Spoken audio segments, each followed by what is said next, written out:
So I'm Alex and you're Neil, okay? Hi, Neil. How are you this morning? I'm very pleased that we're getting to talk. That's the power of LinkedIn, where like-minded professionals have an opportunity to connect. Oh, sure, Alex. I was really looking forward to this. Me too. So without further ado, I would like to just tell you a little bit about myself. And I don't want to be the usual boring person that is going to give you every single year, every single class I took in university. I don't want to discuss my resume.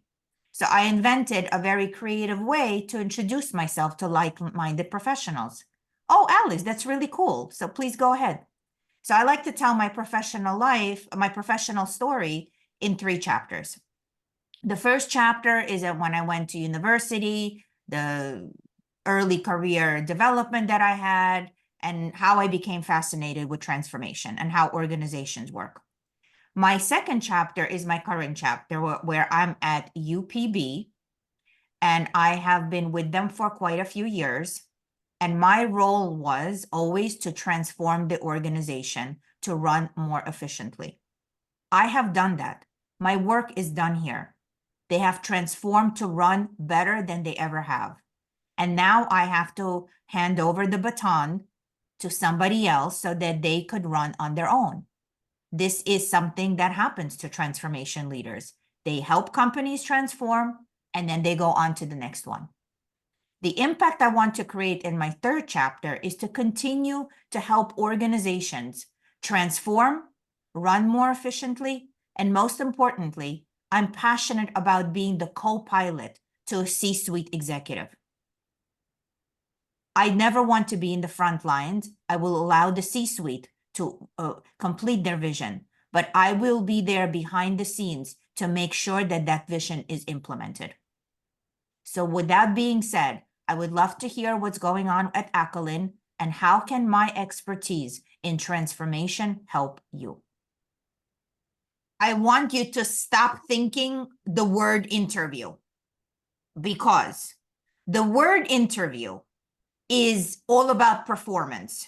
There's a hiring manager and there's an applicant, and the applicant needs to perform for the hiring manager. If you were in customer service, or if you were a front desk clerk, maybe this is good because I'm judging how you will appear to customers.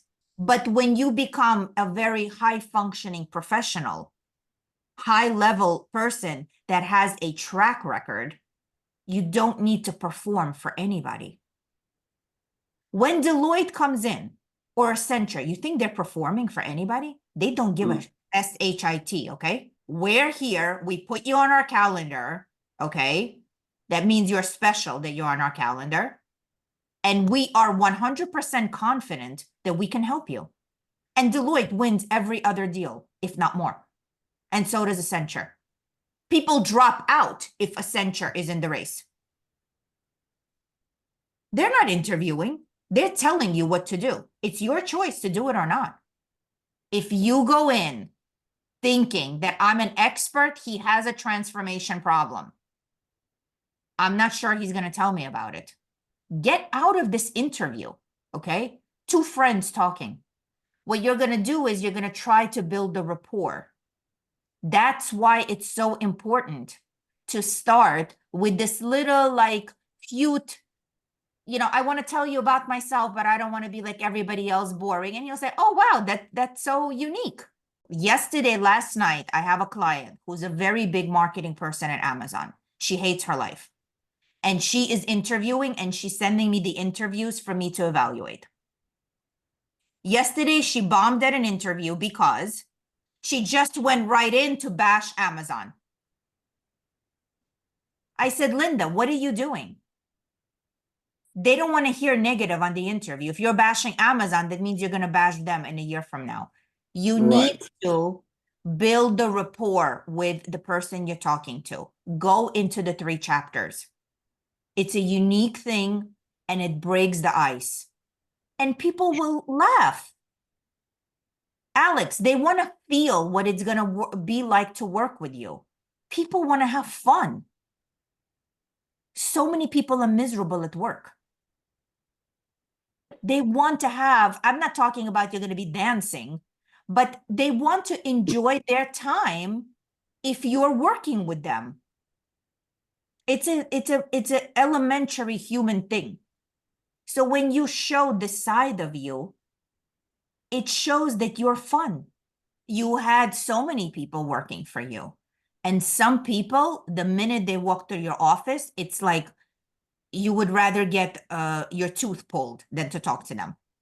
It's like, oh my God, they're here. I don't really want to talk to them. And then there's some people, they're like, they're pleasant. Mhm. Even if they make a mistake, they will say, Alex, I don't know how this happened. My apologies. I forgot my, whatever. But you like that person and you feel connection with them. Listen, transformation can be very painful.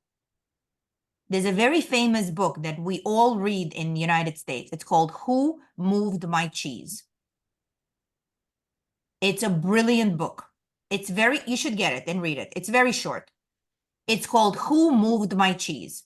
And basically, it's all about that people hate change. People don't want to change. People are creatures of habit. And very few people see that change is good. You must read this book. It's so simple, but yet it's so powerful. It's like the golden rule. Don't do others that you don't want done to you. It's like that. It's almost Yeah, written sure. for children. Transformation is not an easy task. You're going to go in, you're the new police officer. And if you're not a nice guy, and if you're not pleasant to be around, people are going to chase you away. Okay? I don't know if you ever saw this movie with George Clooney. It was called Up in the Air when they hire him to come into a company to fire people. Okay. Because he goes in and people like curse him. They cry in front of him. It's like, you should die. How can you do this to us? All he had to do is just deliver a message differently. Like, listen, I know you're losing the job, but honestly, it's the best thing that ever happened to you because you've been stagnating in this role all along. You have an opportunity now to go do something that you will like. You know you have hated this job for the past 5 years. But he was like, oh, we're giving you the papers. That's it. It's time to go. And he would just sit there. And people would fall to pieces. So what I'm trying to say is the message can be really bad. The Mhm. delivery.